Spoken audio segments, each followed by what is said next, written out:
Next question would be, which comes first, the time response of a room or the frequency response? Neither. Okay.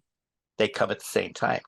Well, of course they do, but if you try to correct, in other words, if you're asking about correcting it, yeah, you asked me correct what came. You asked me what came first.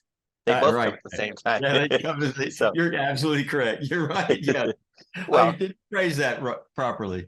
yeah, I had a feeling that's what you were trying to say, but I was kind of going, okay, we're gonna play this one out, okay.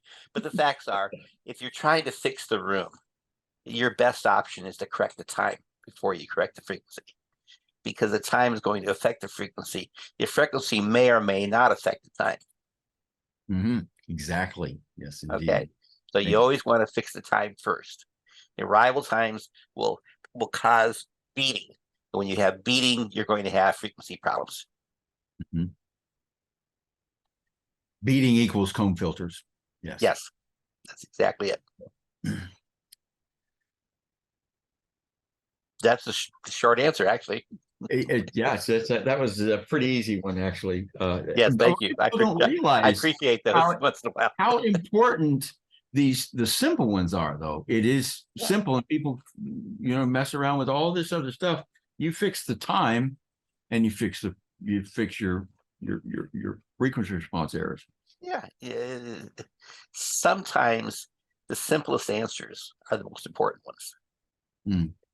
Okay. There was I would call him a friend. Now he's dead, but he's very well known. His name's Brannick, and he's kind of the father of large, medium, large size room acoustics. And he told me one time during a meeting that the more complicated the answer is, less likely it is to work. Absolutely, that's correct. Yes, indeed. I think it's attributed to Einstein saying if you can't explain it to a 6-year-old, you don't really understand it yourself. There you go. Yeah. Yeah, that's another one. It is true. Brannick also said the more complicated it is for the mathematics, the less likely it is to be real. Mm. So physics is actually a very simple science, provided you keep it simple. And the more you try to complicate it, the more complicated it's going to be, and the less likely it is to work.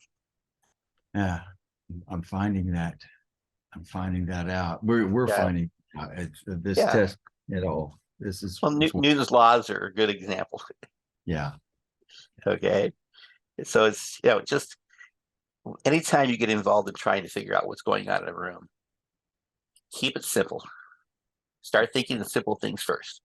Solve isolation first, solve timing second, and then the rest will kind of take care of itself.